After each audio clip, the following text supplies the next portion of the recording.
Okay. Yeah. Okay, so if we're ready to start, we'll go ahead.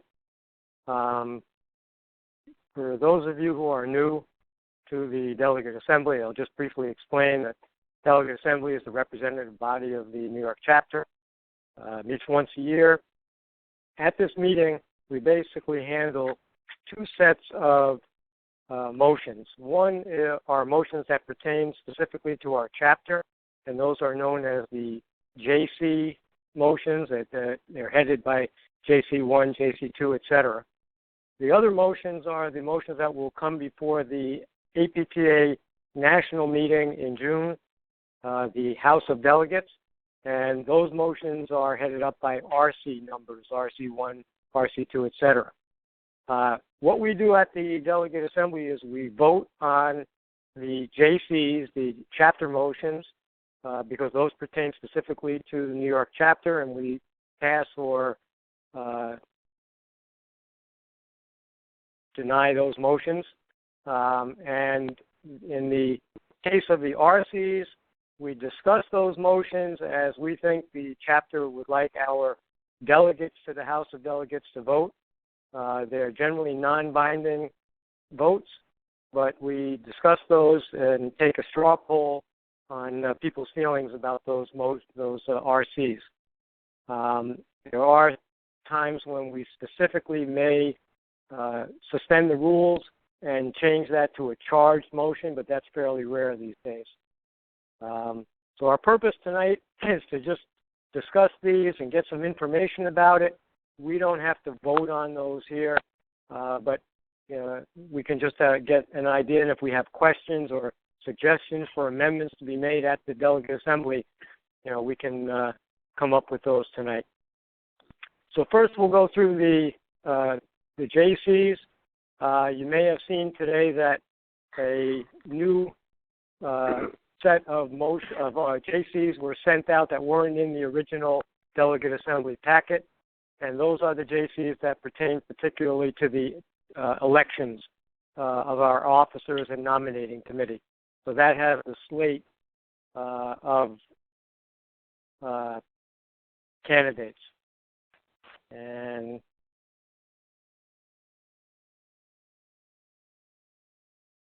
I'll bring those up. So the first motion is the nominating committee moves to present the following candidates for office of president. And then it has the vice president, speaker of the assembly, and nominating committee.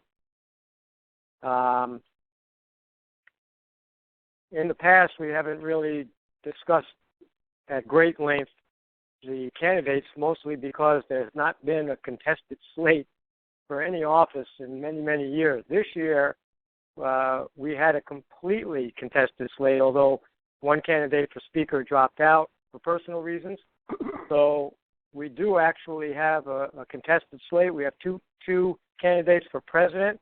We actually have 4 candidates for vice president, 1 candidate for speaker, and 2 candidates for nominating committee.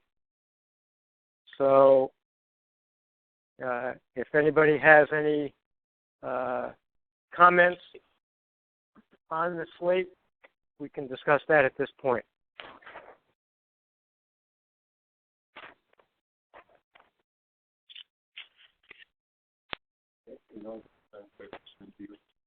Do I what? Gabe, this is Stacy. Someone talking. Sorry, this is Stacy. I can't tell if other people are talking. We can hear you. Okay. I was just going to say that, from the nominating committee perspective, and I know Pat's on our group tonight, that one of the things that I put in the nominating was that when Slate was created, that except for were uncontested by the incumbent. I finished the pass. We're having a hard time, Stacy. Okay. Hey guys, really quick. This is Adam. Can everybody mute their phones unless they're talking, and that way there's less feedback? So Stacy keeps hers open, and everybody else can mute theirs. This was *6.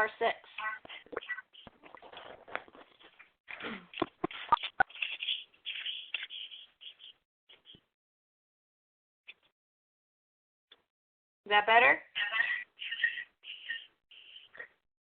Not too much. We're getting like an echo.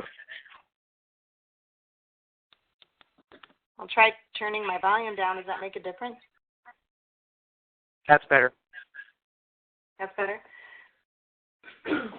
What I was going to say was that, this year was very unique, and I don't think we can ignore the fact that it was, a really nice slate.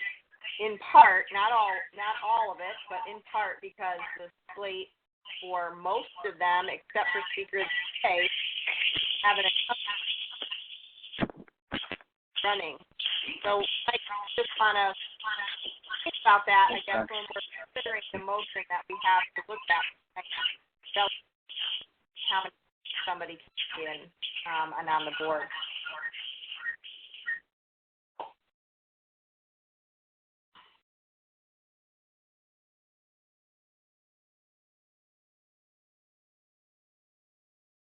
Did you finish with? Yep. Okay.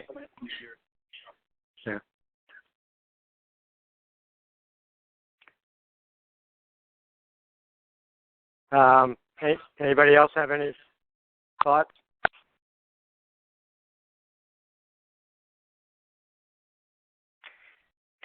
Well, I do. This is an unusual year. Like I said, we've not had a contested slate, so there really hasn't been any call for commenting on candidates. But this year, we do have a contested slate. We don't really have great opportunity at the Delegate Assembly for a lot of discussion or interviews with the candidates, although certainly if people do have time Friday night to talk to candidates and they have questions for them, that would be the opportune time to do that. At the House of Delegates, when we discuss the candidates, we use a method called positive argument. And that is that we only talk about candidates that we support, and in positive ways. We don't talk about candidates that we may not support in negative ways. So with that in mind, I would just say that the race for president is, of course, critical. The president is the most important office in the association in our chapter. And I do think that this is very, very critical to elect the best person. I think the president's position requires somebody who is mature, who has a lot of experience as a physical therapist, experience in the chapter, has demonstrated the ability to articulate positions well, is a good listener, and who is approachable. From that standpoint, I would be very much in favor of supporting Mike Mattia for president. So I just will throw that out there. That's my own personal opinion. Obviously, I don't say that, from standpoint of having any position in the chapter. But from knowing the candidates, I would be in favor of supporting Mike for president.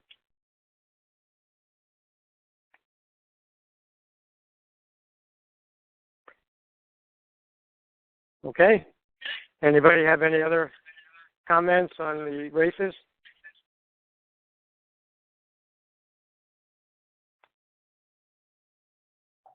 All right, so we'll move on to the other JCs.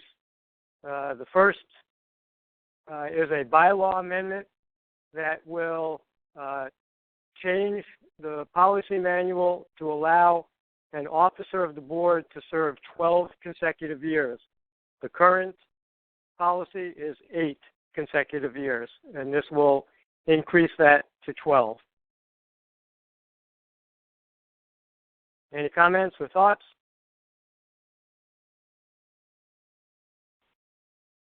This is Stacy again. Adam?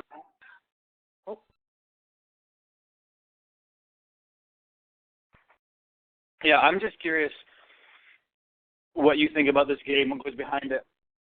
I just feel like 12 years is a long time. I think there's good reason to have some limitations on how long someone served, try to get new people in and to get some carryover ideas.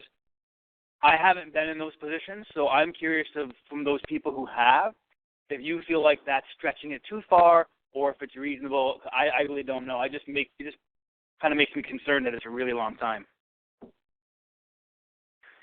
The reason for this proposed change was that we felt that it penalized an individual who may have been appointed to fulfill a one-year executive committee term, that they would not be able to, they'd only be able to run for office for 3 terms, because after 7 years they're unable to run for a 4th term.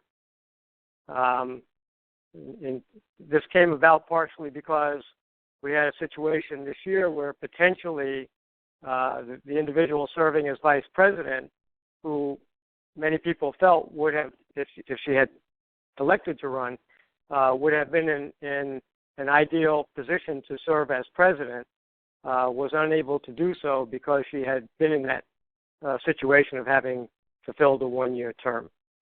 So, we didn't feel that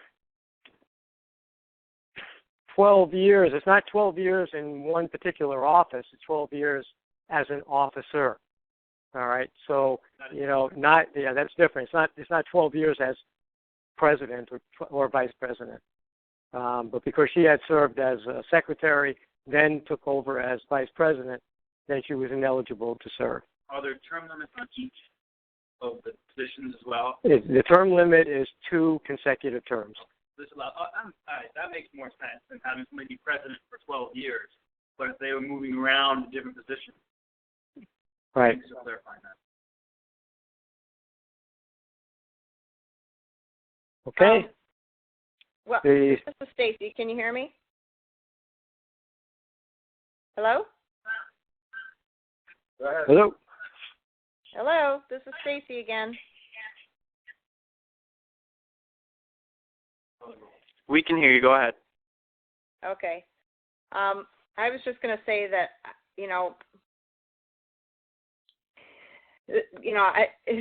it's an interesting position to be in because, as NOMCOM chair, when you're looking at creating a slate, initially I'm like, ooh, that's a really good idea. Let's do that.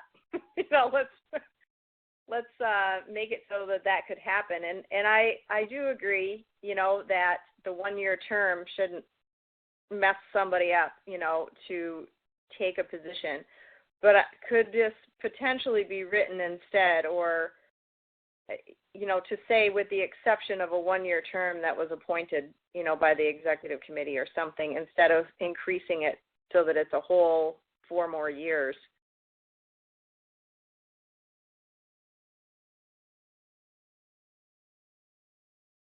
Yeah, I suppose that could be offered as some kind of amendment. I think you get into a potential situation, then where somebody might resign in the middle of a term, or say after half a term, half a year rather, and someone gets appointed to that. Now they're in there for a year and a half. Do you penalize them then because it's been a year and a half? It's kind of tough to draw that out.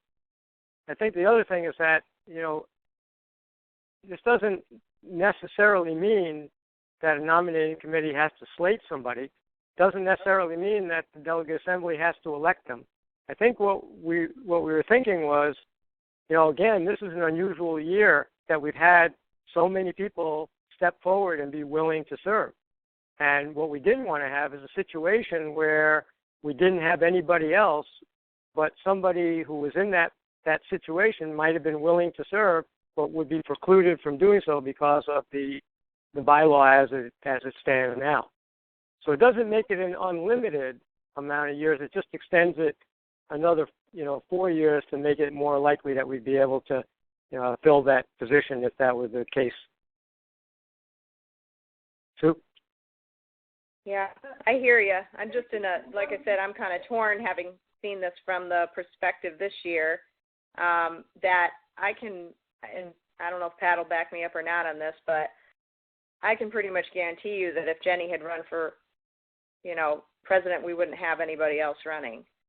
And the same thing like with vice president. If there'd have been an incumbent there, I don't know if we would have had, maybe we would have had one other person run.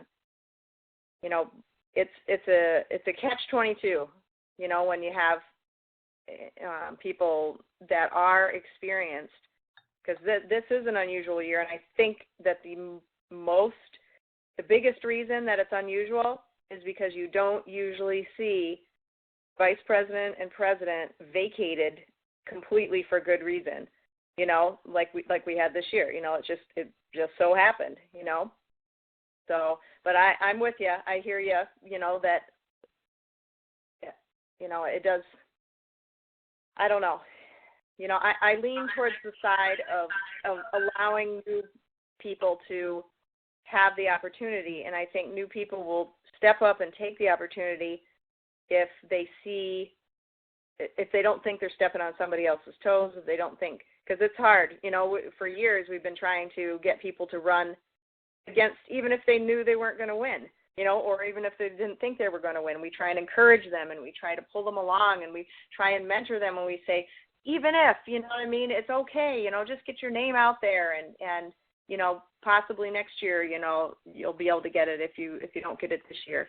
But unfortunately, that hasn't been very favorable, in the past. So that's just my 2 cents, I guess. But I'd rather see it that we put it, if we're going to change that we just make an exception for when a person gets appointed for a certain amount of time. So we don't have to say a year, but if it just gets appointed for a certain amount of time, that we don't include that in the 8-year rule.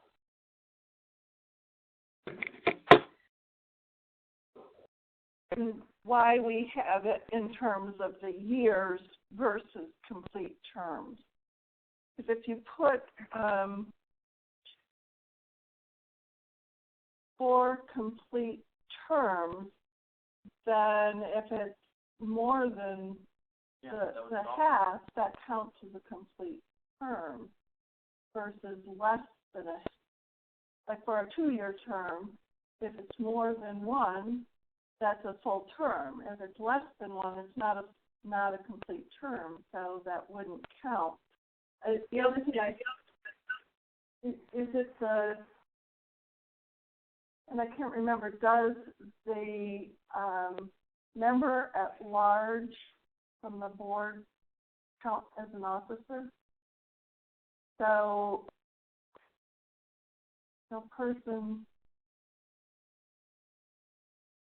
if we had it in terms of complete terms, it seems like it would have solved that problem of a 1 year. Because a 1 year, if it was less than 1 year, it wouldn't count. If it's a year or more, it counts. And you're saying that because that's based on, like, Robert's rules?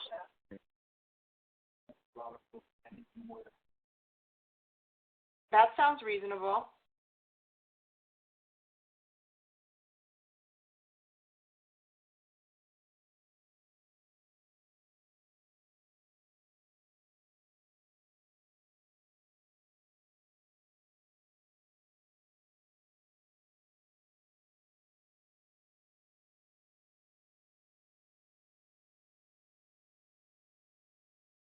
That has to happen there. Yeah, someone would make the motion on the floor to. Talk about it. And you the other delegate that notice that you are going to take that. Right. At the delegate forum on Friday night. This is what Central District is planning to make a motion to amend this. The only thing I would mention is that for any bylaw to take effect or it has to be approved by APTA. So if we've already gotten prior approval for this, but it would just have to go to them and they would have to approve it. So I don't think it does. It's just not. Yeah. I mean, we have to send a copy of it. Yeah. All right. Anything else on this one? Okay, Pat, we should be out of here by 10 this week. Okay, we got a half hour left. Pick up the pace. Okay, so the next motion is to amend bylaws by substitution. The term of office of all officers shall be 2 years or until their successors are elected, shall become effective immediately following adjournment of the Assembly at which elected, except for the following exceptions.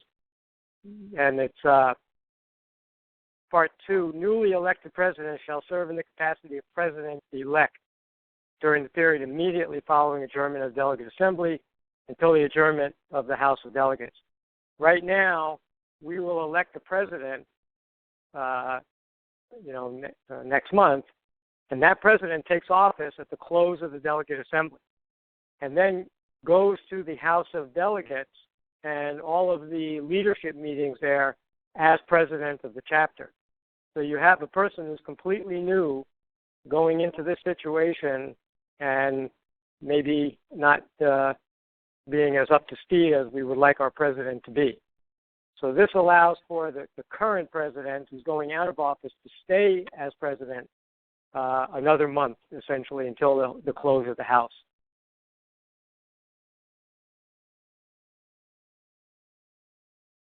Everybody okay with that? Okay. The next motion, the next couple of motions are motions that the chapter had to pass to be in compliance with current APTA bylaws, which mandated chapters have to create a new membership category, student physical therapist, what's it called? Single corresponding student member.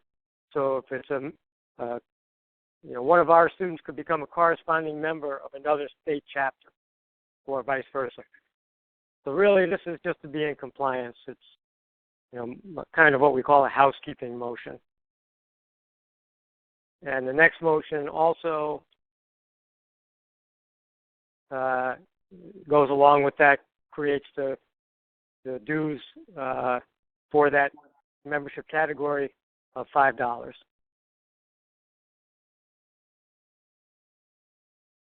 And that's the motions for the chapter. What did I miss? What was that?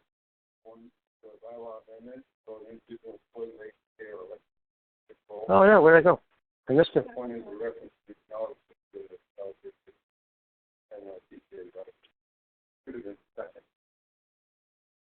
want to share?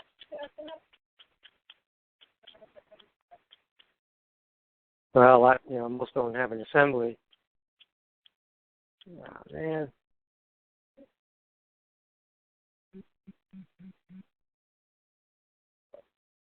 There it is. Okay, I'm sorry. I somehow missed it. This was the second bylaw amendment that was on the list there. That an individual employed by APTA, elected to a leadership role in APTA, or appointed to the reference committee is ineligible to serve as a delegate to the NYPTA Delegate Assembly. I'm pretty sure that Greater New York is going to try to amend this to make it to clarify it, because their concern is that they understand the intent was really directed at a member of the APTA Board of Directors, and the way it says a leadership role in APTA, that could be construed to mean a member of the nominating committee, a section officer, and that was not the board's intent in putting it forward. So there may be a move to amend that, and also to clarify an individual employed by APTA, because there was an example of one of our members who's a contractor and not technically employed by APTA, contracts with them, but he was told by APTA he could not sit in the delegate assembly. So there'll be discussion about this as to a better way to try to clarify the intent of this. Whether this gets amended or not, I think it's a bad motion myself, just on the basis of infringing on members' rights.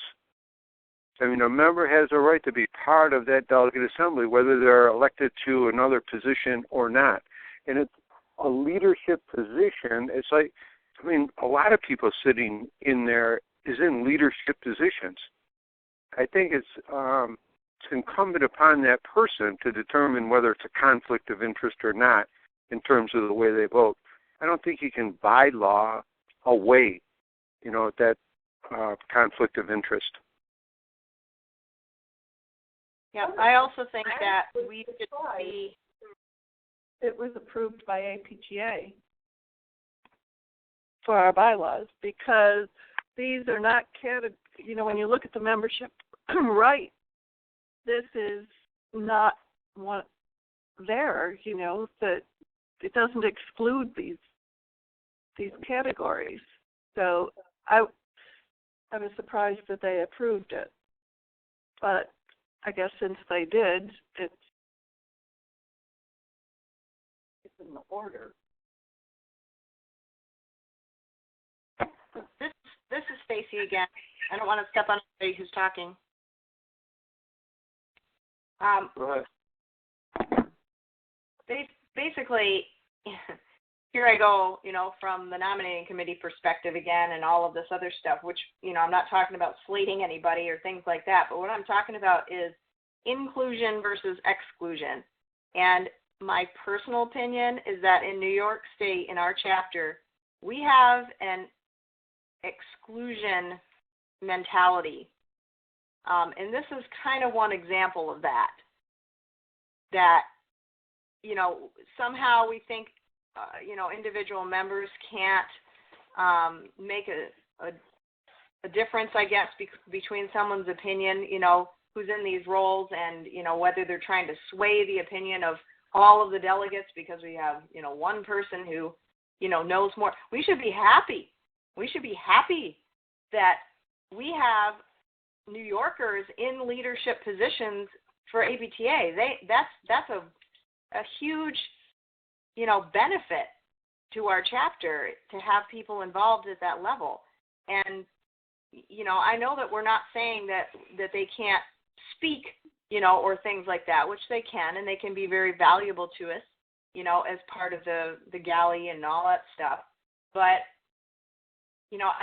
this is, like I say, this is very exclusionary, and it kind of puts a bad taste in my stomach when we start to make motions like this that say that people can't participate in a way that they want to. So, I don't know. I'd rather see this motion just go away.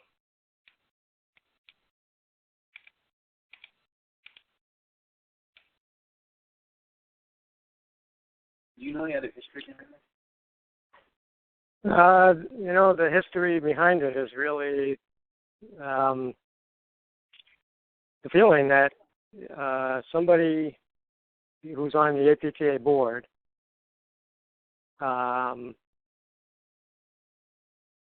and who or may be employed by APTA is in a position where if they're voting on our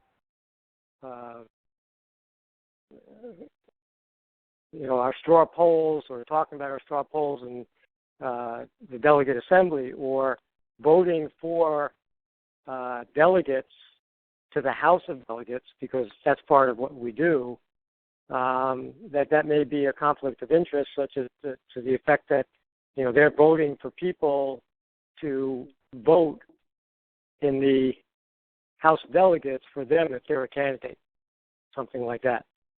So I think the points that are made are good points. That it really perhaps should come from the other end of this. That if APTA feels that a member of their board or an employee that it would be a conflict of interest for them to sit on a state chapter's delegate assembly or other representative body, that they should prohibit it, which they could do, say it's not ethical or whatever. And I guess they have done that for employees, but I don't think that they've done that for board members. So I think that, state your case at the delegate assembly. Okay. Did I miss any others? All right. So we'll move on to the RCs, the national motions. And we'll start with RC1, which is an amendment to the standing rules of the association proposed by the board of directors. To summarize as best as I can do for you, it's just trying to retitle and rename different documents or different statements that the association has on record. So right now, the association has what we call binding documents. They have standards, rather, which are the binding documents. They have positions, and they have guidelines. Then they have other directives. We're kind of going back in history because it used to be that we had policies and not positions, and we went to positions, and now apparently they want to go back to calling them policies.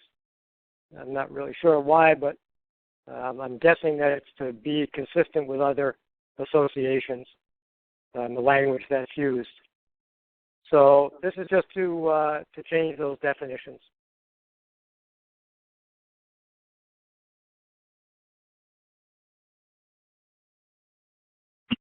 Any comments? Is there anything substantive? It is reordering it renaming, right? Yes, it's changing it to policy.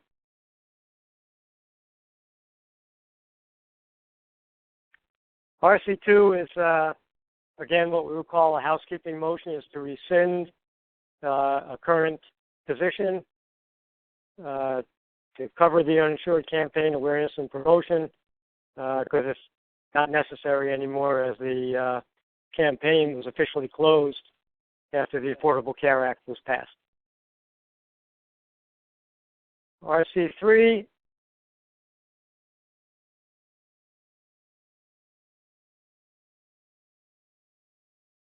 this is proposed by New Hampshire and Connecticut to amend the resolve clause in the physician, physical therapist responsibility and accountability for delivery of care, which was passed at the 2012 House.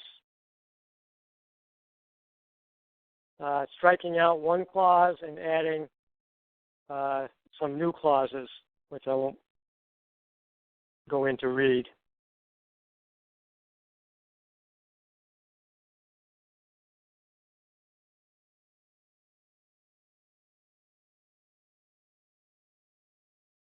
Any comments on this?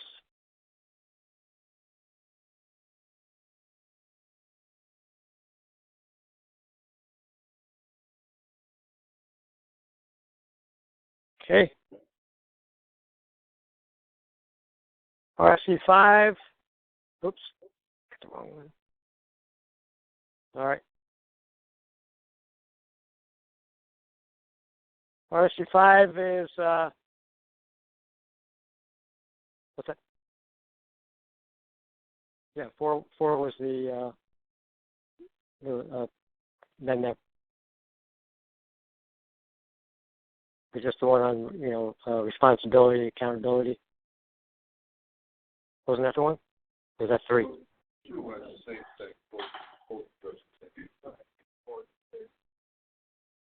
Oh, I'm sorry, I missed 3.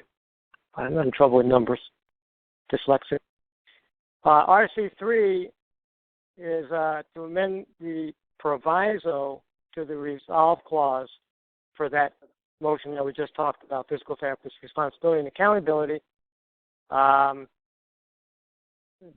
The proviso, as it stands, is that this position will become effective upon implementation of necessary initiatives in education, practice, etc., and adoption of requisite APTA positions, guidelines, procedure.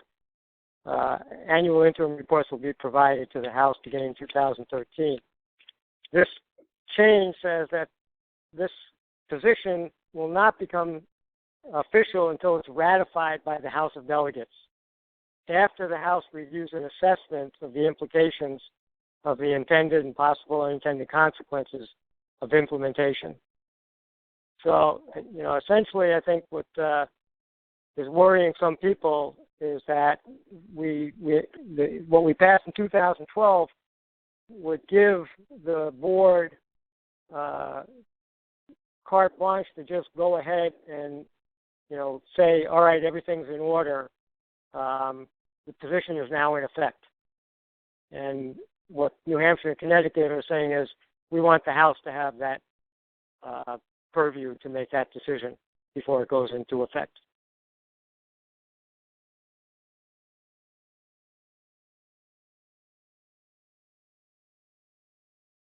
I personally think it's a good idea because if you read the House handbook, has a long report about what's been done up to this point, and I think there are still a lot of questions to be answered about this issue, and I don't think I would be comfortable letting the board just say, okay, everything's in order and it's in effect now.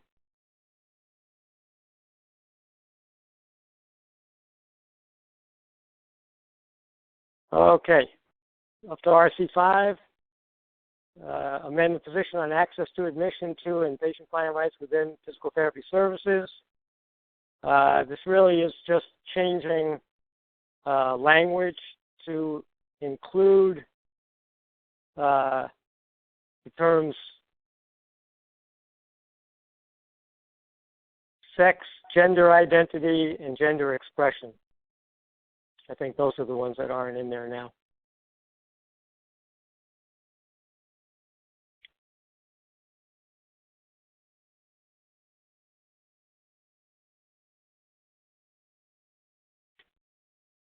No objection? All right. And RC6 also is the same thing for a different position on non-discrimination. RC7 is the motion that New York is proposing. I can tell you that Peggy Lynham, our chief delegate, and I had a telephone conference call last week with staff member Nancy White and our board contact, Carolyn Odo, and there will probably be some changes in the language.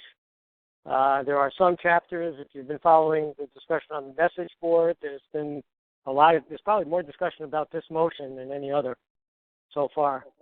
Just once I would like to make a motion to the House that is not controversial. But what is the basis of the discussion? The basis of the discussion is, first of all, whether or not we should be using the term providers of primary care services. There's a lot of concern. APTA staff in particular is very concerned that we not use that language because they think that it will cause a lot of resistance from outside groups. Do you have entry point provider in there? No, that's what we're going to propose, to take that out.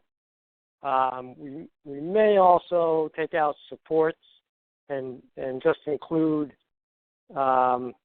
what's actually in the first sentence, something along the lines of a physical therapist is an appropriate health professional, the person seeking entry, or health professional as entry point providers into the healthcare system. optimize the movement. I don't have the exact language here, but there's a virtual town hall meeting on April 30th, week and a half, and we'll be discussing the wording of the motion. But it's probably going to go through some more changes. But the basic idea behind this motion is to try to get more activity on the part of the association to make sure that physical therapists are not left out in any discussions where the medical community or insurers are considering what supportive personnel or ancillary personnel can be utilized as entry point providers. So what we're worried about is that they would just focus on nurse practitioners and physician assistants, and we want to be in there. We want to be the ones that people see as, especially, we didn't want to limit it to neuromusculoskeletal conditions, but that's really what our focus was. Okay.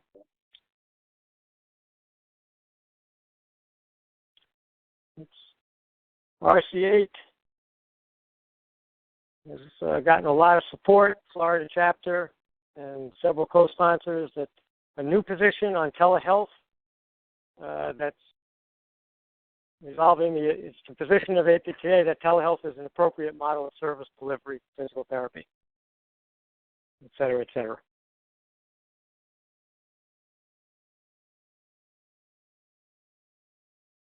Is there been much discussion on this? There's been some discussion.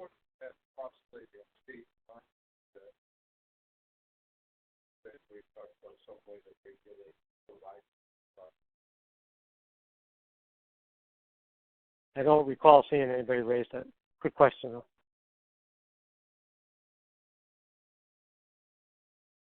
Maybe you can send a text to somebody and ask them.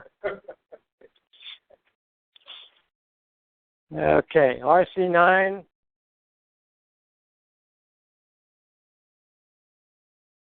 My personal choice for the most controversial motion that's going to come before the House.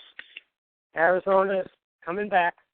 In 2005, they tried to push this. Now they're coming back again to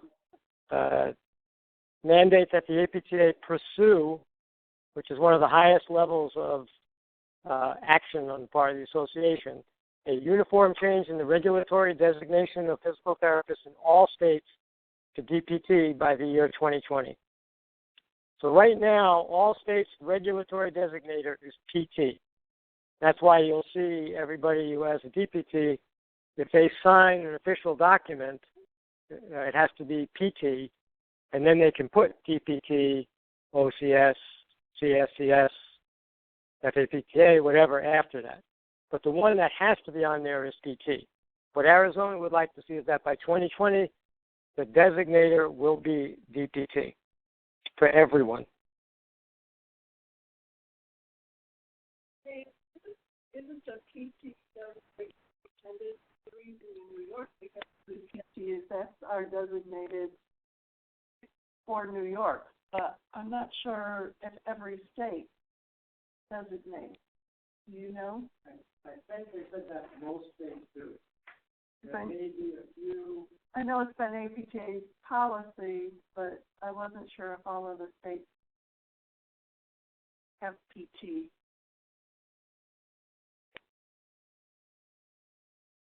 Yeah, I do think that they all say something, but I'm not sure if they're all specifically saying it has to be PT.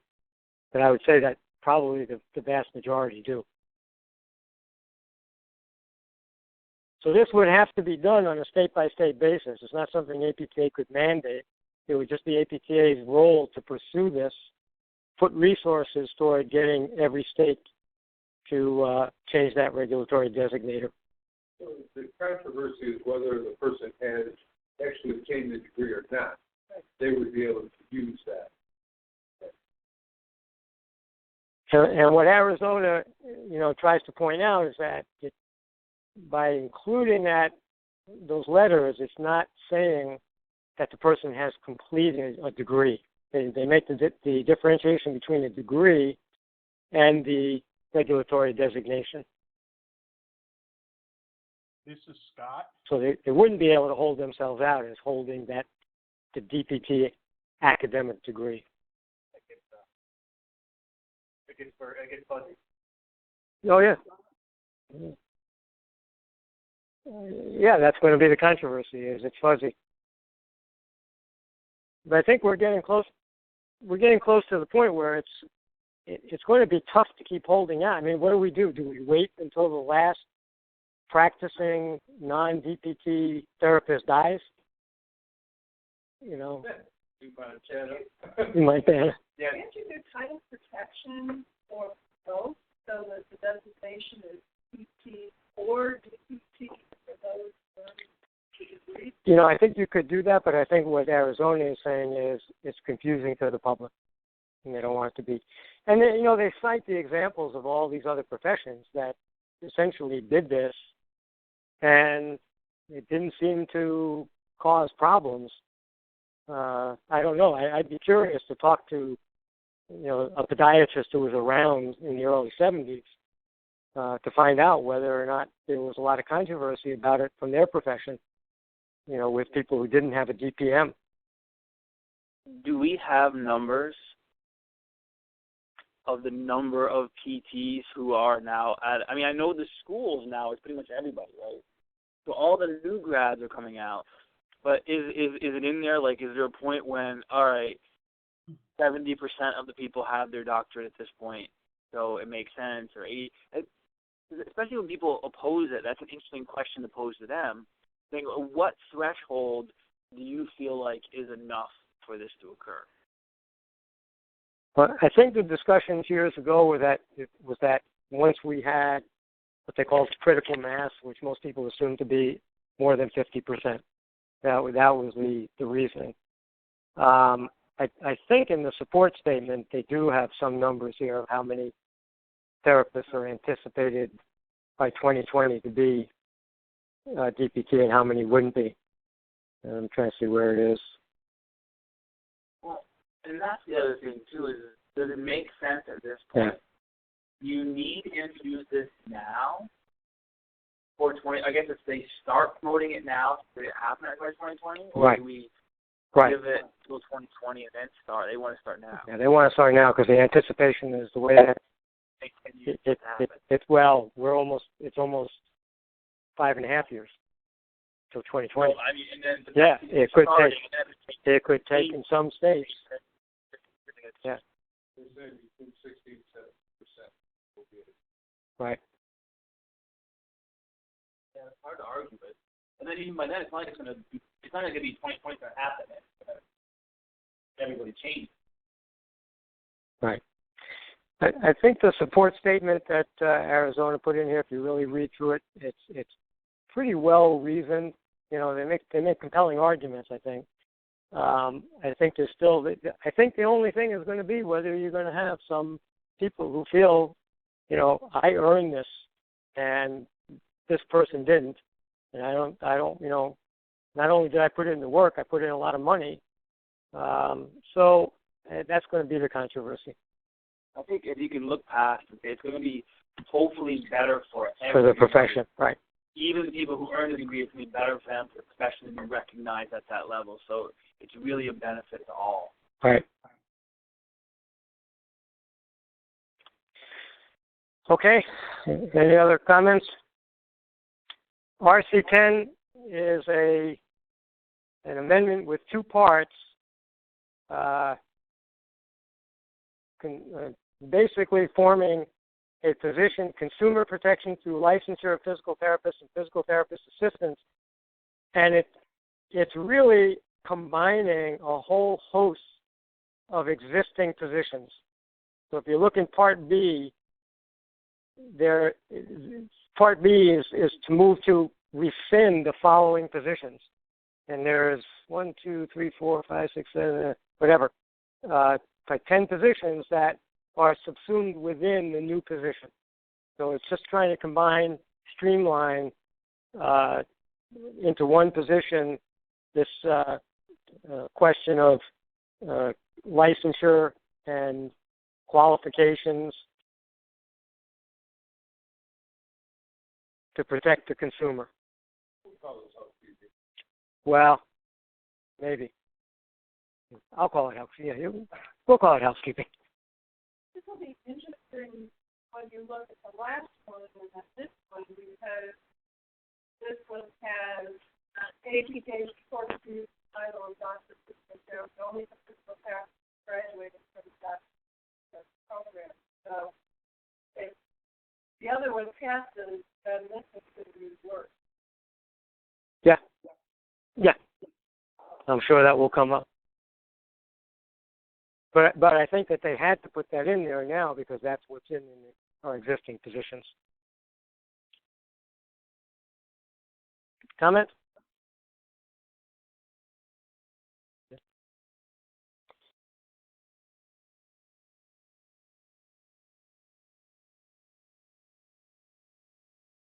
RC11 from Arizona, that APTA create a plan for increasing the value of APTA membership to the PTA and present the plan to the 2015 House.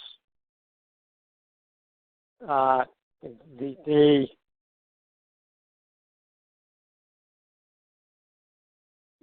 the most controversial part of this, or the controversial part, will be that they want the plan to include at least the following: that APTA Board of Directors have a position or positions for PTA members, and that PTA members are eligible.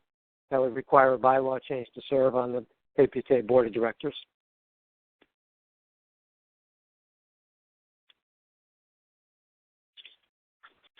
Right now, essentially, the PTAs don't have any role in the House of Delegates other than non-voting representatives that sit in the House.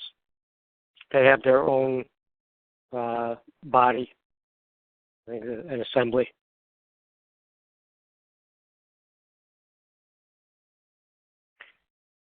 All right, RC12. Yeah.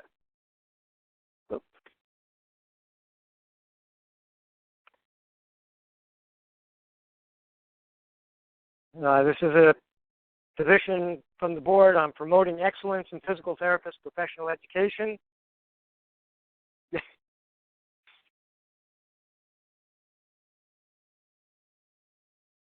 I don't know, Sue, do you have any comments on this?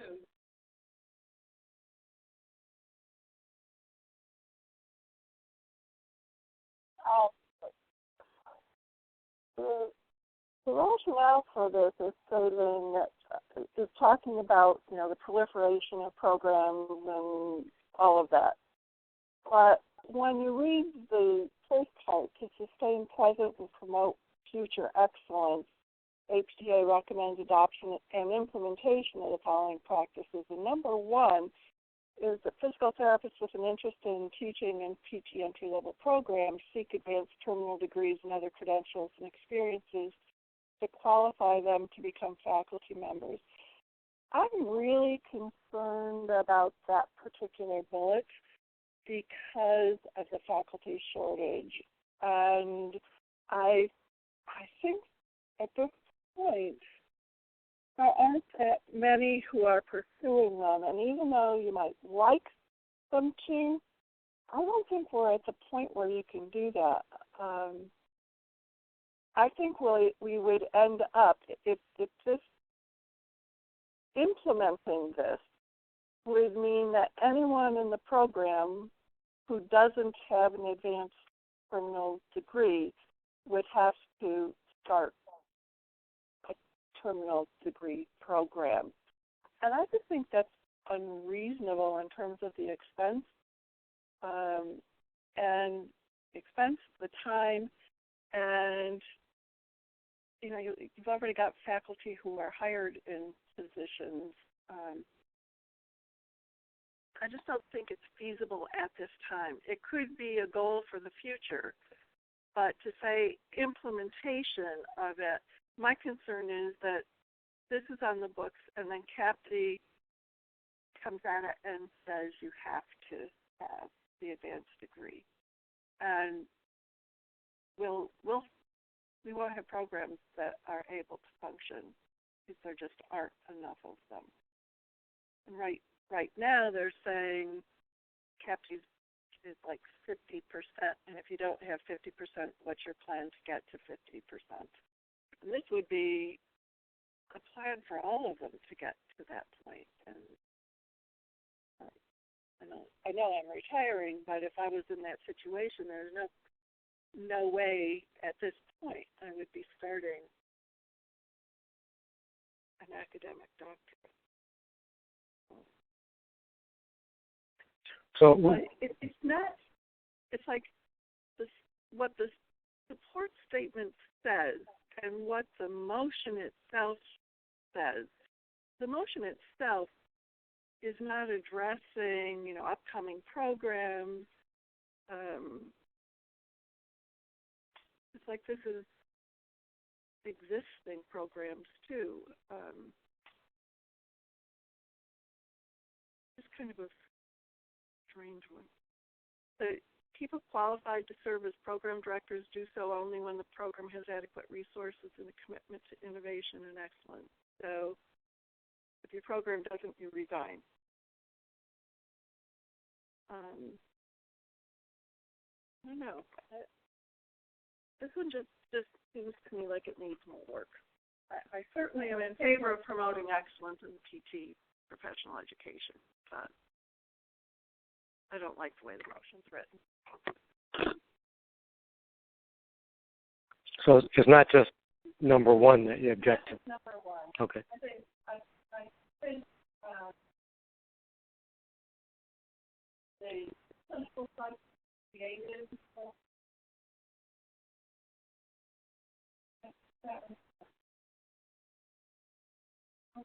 students understand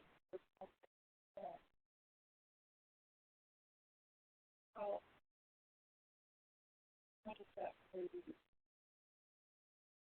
They need to meet some standards before they go out on the class, or schools that the students aren't meeting them. I really don't know what that one's going to have either. Well, I kind of wonder, what drove this motion. Except the last line in the supporting statement says CAPTES is in the midst of revising its criteria, and it might be that APK just wanted to get out ahead and establish what the preference is from our point of view.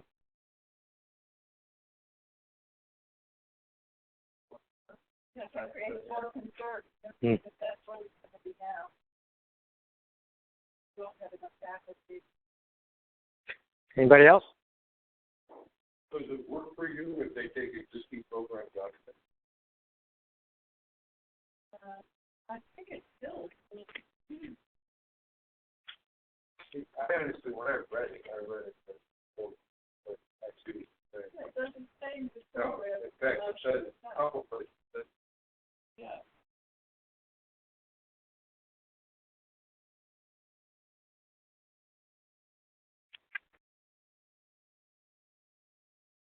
So you're not going to be able to speak in the delegate assembly, so you have to get a designated hitter. Hitman. Okay. All right. RC 13 is asking APTA to identify best practice for physical therapist clinical education.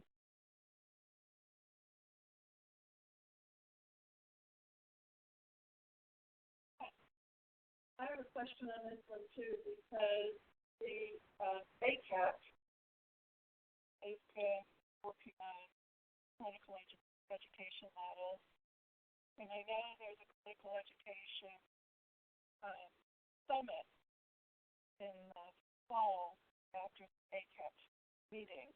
But I'm just wondering if those are going to dovetail at some point, or are we going to have one model or one that ACAP is working on, the council, and another one that APTA? It seems like could that be effort?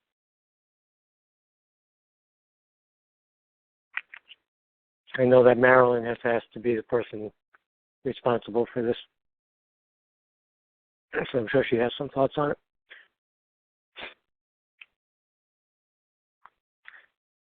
Okay, RC 14.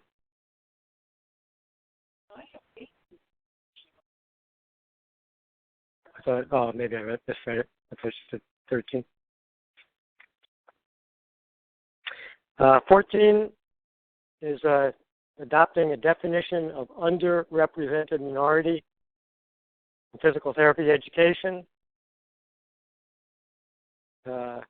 So it defines underrepresented as the racial and ethnic populations that are underrepresented in physical therapy education relative to their numbers in the general population, as well as individuals from geographically underrepresented areas, lower economic strata, educationally disadvantaged backgrounds.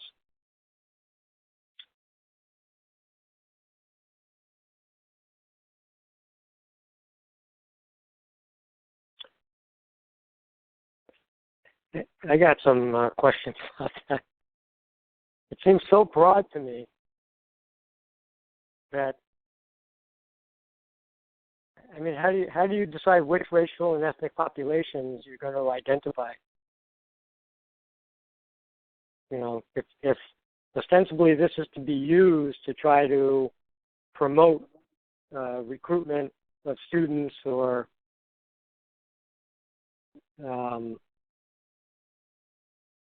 to have students be representative, Jewish people are underrepresented by that definition. Croatians are underrepresented by that definition. How do you decide which ones you identify to try to target as students you want to recruit? I think it's tough though if you narrow it any more than this, then it looks like you're excluding and you're anti-Semitic because you're excluding Jewish people in this category. That's what it's right. Yeah.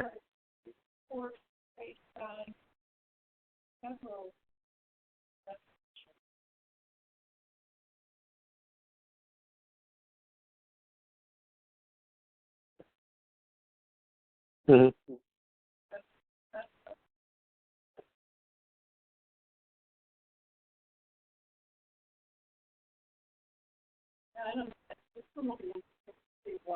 Yeah.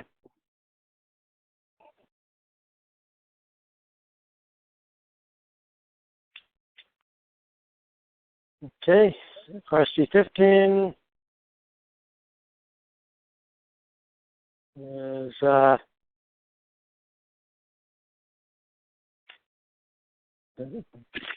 proposed by the Student Assembly that APTA develop and implement a comprehensive plan to foster engagement, stimulate grassroots activity, increase membership retention of early career individuals.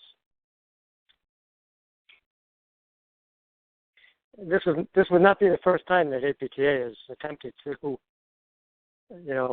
figure out a way to keep students as members once they graduate. Yeah, we so what? About this. You're in the one last year. The classmates that I keep contact with, I would say.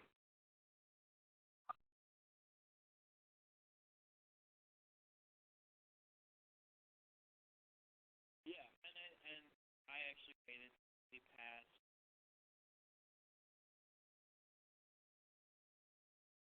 just 2-3 months. I mean, the last time was that after passing the head being clicked again.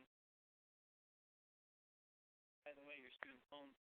By the way, health and retirement stuff like that. I think if they not student 5 years of practice.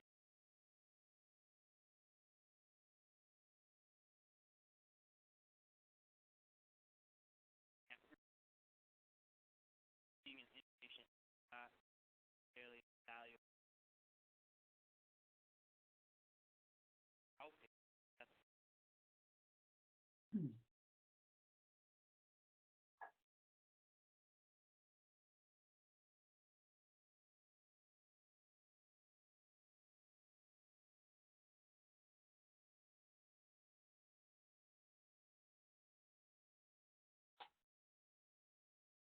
thought I heard.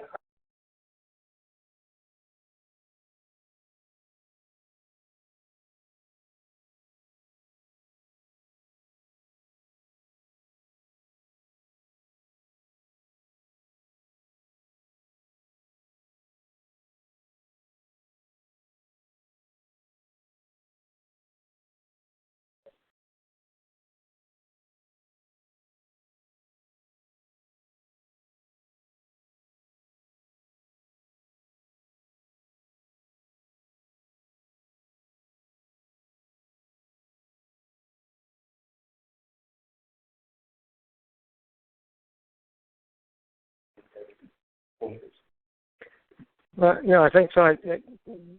From what you were saying, Matt, this is a good motion because it's saying, this problem has not been dealt with, even though we've tried to tackle it in the past. There's still some things that could be improved, and mandating APTA come up with a better plan for this is a good option. That being said, too, it's not true, right?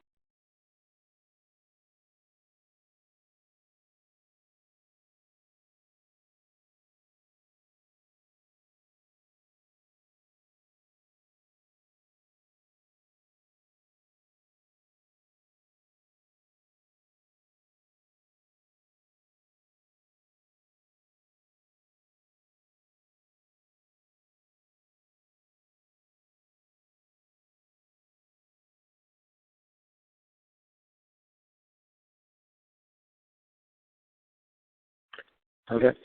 Admission.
Support because 97% of all PPs were members of APTA.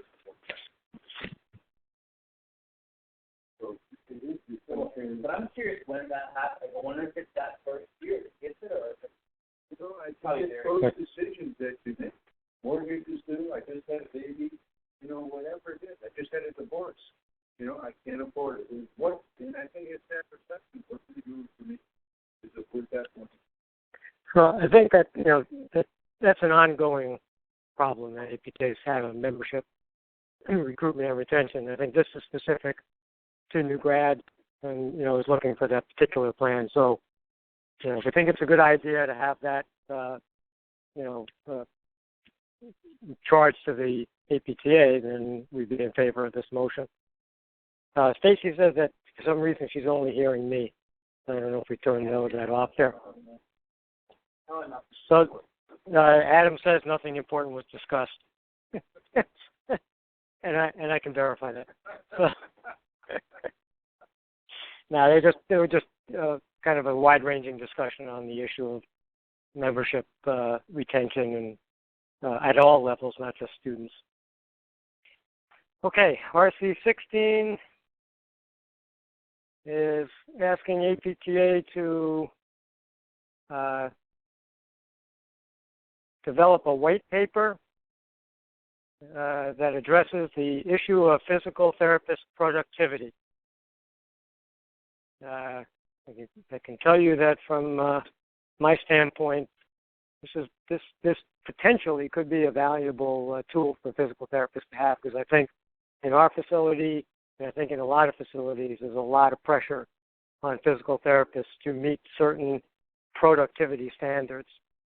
and many therapists feel that those standards are unrealistic. But we have nothing to use as ammunition to make an argument of what is appropriate or what should be appropriate. So if APTA were to develop a white paper on this, that could be of value to members.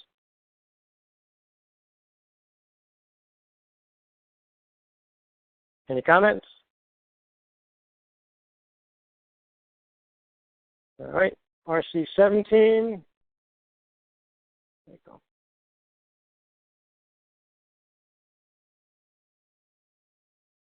Is asking a new position be adopted that would support increased consumer access to mobility status certification.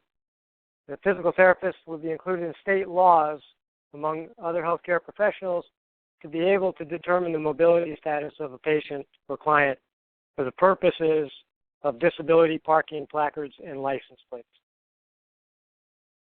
Can't get much more specific than that.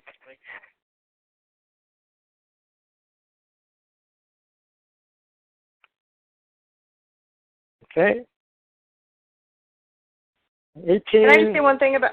Oh, sorry. This is Stacy. Oh, wait, hello. Yep.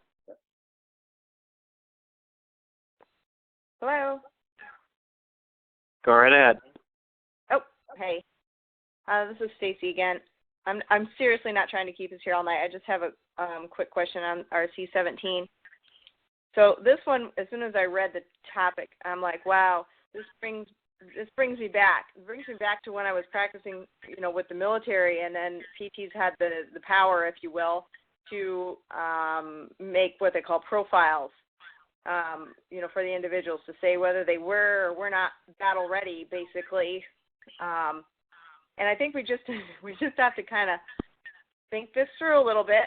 I mean, we are qualified. There's no doubt in my mind that we're qualified.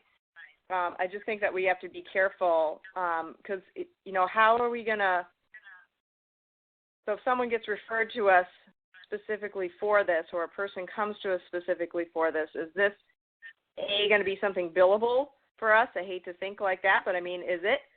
And how are we going to do that? And then the second thing is trust me when I tell you, I spent a huge amount of time on the phone with various constituents, commanders, whoever have you, that had a stake in the game about whether this person's battle ready or not.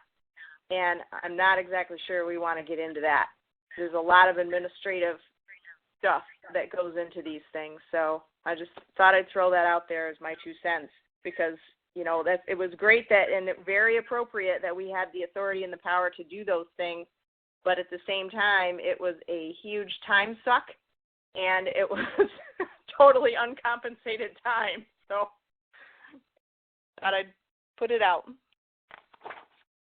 Stacy, my one, I hear what you're saying. I think one thing we have to always keep in mind with this kind of thing is this does not force an individual to have to do this. This says you have the ability. You could easily say, listen, I don't make those determinations. Go to your physician and do that. But if you have somebody in your practice right now who needs this, to me it's a cost-saving thing to say, listen, I can get this done for you. You don't have to go have another copay, spend more time with another visit to a different provider who knows less about your ambulation or your mobility status. And so it can take down that barrier if that individual practitioner decides they want to do it. They can always defer and say, you know what, I don't like making these determinations. You go back to your physician and have them do it. Yep, I totally understand that.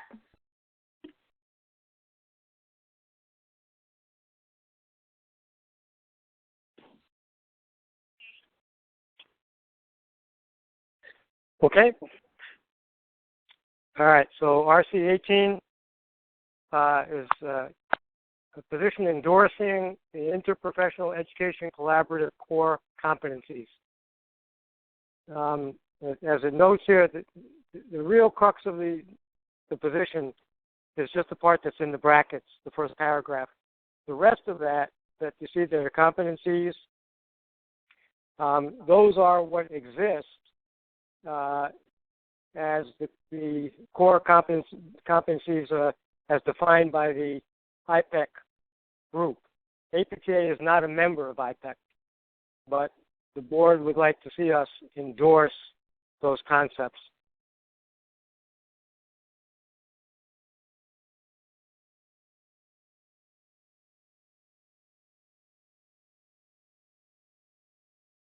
Okay. 19. I've never seen a motion come before the House to elect an honorary member that didn't get passed. I'm sure this has been thoroughly vetted, so this position, I'm sure, will be elected as an honorary member. 20. This is to amend the bylaws to add a paragraph stating that student members who have converted from student physical therapist to physical therapist or PTA student to PTA shall be deemed members of the student assembly until the close of the House. So if you had a student who graduated in May and they've already become a PT member because they could not pass up that opportunity, they would still be allowed to sit in the student assembly in the House of Delegates. This is a non-bylaw year, so it would require 2/3 vote to consider as well as 2/3 vote to adopt.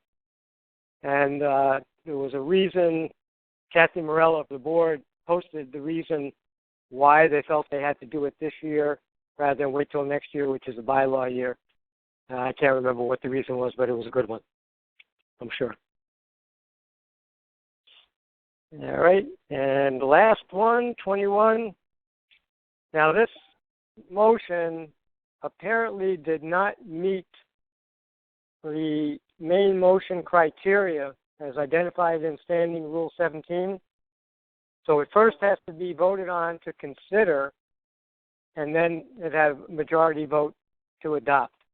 And it's by Massachusetts, position on efforts to curb fraud and abuse,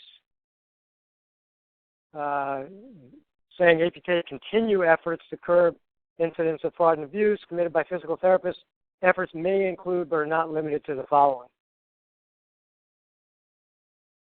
I'm not aware of why this did not meet the criteria, whether it was submitted late or, it may be that it's already being done, so it's sort of like, why are you putting this in there? We have to continue every policy procedure. Yeah. They're doing it. Everything on there, they're doing it. So. That's what it would seem like.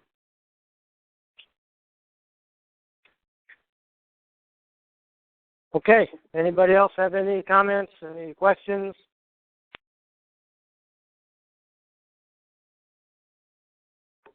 I just want to thank Gabe for doing this. And you've done it the last, how long have you been doing it? Since I've been around, I know you have. Been running the caucus. So he's been doing it for a few years. So I thank him again for doing it. I have the cards. We've had a couple turnover in the delegates that are going. I've had like 3 people drop out. I've had a couple people come on. We're a little more short than I would like. I'd love us to be full, but I think we're at 10 maybe? 9? No, 9. So we're a little short. We didn't have any luck getting a physical therapist assistant. I really pushed a couple meetings ago. We had a whole bunch of students here, and I pushed them. I didn't have any luck. So I will. You know what? I forgot to do. Not many of us here, anyways, but I have cards that we have to put our name on. So what I'll do is on Friday. This is a new location. I haven't been to this motel for delegate assembly. I was always at the one in Troy. So I will be around. You guys will have to find me on Friday evening. I'll have your delegate card that you have to get from me and fill out so you can get in. I will shoot everybody my cell phone so you have it. You can text me and find me or call me if you can't find me and don't have your card. But you'll need those cards to get in. I think that's everything. Anybody have any questions for me? If we don't have a full contingent of delegates, some people will have to carry votes, so we'll have to figure out what the best way is. Yeah, when we get there, we'll kind of I'll have those extra cards and I'll distribute them to maybe arm wrestling contest. I mean, each person has. So all right, so we'll Yeah, but I'm saying how we decide who carries votes. What's the fairest way to do that? Yeah, because that will influence, because people are voting in elections. Yeah. You're giving some people more than one vote, and I don't know if drawing straws is the best way or something like that. Yeah, that's a very good point. I haven't had to do that before. Yeah. So do you know a precedent for that being done a certain way? Or? When we've had to do it in the House, the chief delegate just makes the decision. Usually the chief delegate will carry one vote. And then if there's another vote to be carried, chief delegate just assigns it to whoever. We might have 2 or 3 carried. So, yeah. So you look at numbers. All right, so I will, I'll think on it. Again. Yeah. Yeah, I think so. Hello? Yeah, I can come up with a random way to assign those. And did you also decide who's bringing the Bob Burns Memorial bucket of beer for the Friday night caucus? I didn't know we needed to have that. I was wondering. I'm surprised he didn't. He's retired. Yeah, but can he still? If you're. Yeah, he could do it. He's a life member. Yeah. Adam. Yeah. Go ahead. Hello. Hi. Hi. One thing is, Pat and I are both on nominating committee. So, me personally, I'd rather not have more than one vote. Okay. In the whole thing. I don't know. I can't speak for Pat. But then the other piece of it is if everybody could make, fairly solid commitment to coming to the Meet the Candidates reception, we are going to have them make a brief statement about why they feel like they're the right person for the job at this point. And we're hoping that will help, people to be able to learn about them and not have to necessarily initiate all the conversation with them, but that would introduce them to the whole group. So if we can all make sure that we're there for that, that'll help us make our choices.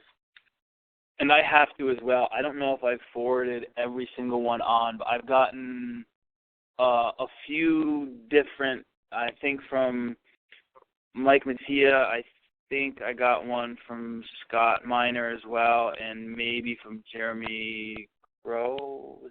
Pero. I think I've gotten statements from each of them that I'll double check that and I'll pass them on to you guys, so you have those as well.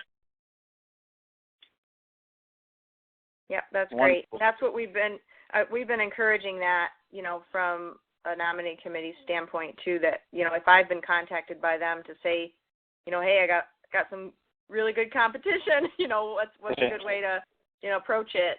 That's been something I've suggested, is to reach out to the districts and to the, the district, what am I trying to say? Anyway, I'll just stop talking. I had considered inviting candidates to kind of join in for a short period of time at this caucus if they wanted to via webcast, but I thought that might get a little complicated with the technology, so I was like, forget it. This technology can be dicey enough as it is, and I didn't want to get too complicated, but that had crossed my mind. Yeah. All right, well, I think that's all I have, so thank you, everybody. It'll take me probably a day or two, but I'll get this up and I'll email this link of the recording of this session for anybody who didn't make it or is a part they want to revisit. You guys can do that. And if anybody and I'll send you, again, my phone number, and I'll I'll come up with a way to determine how we carry those votes. And if anybody has any problems or issues, please contact me, and thank you, everybody. Thank you. Ooh, just missed 7 o'clock.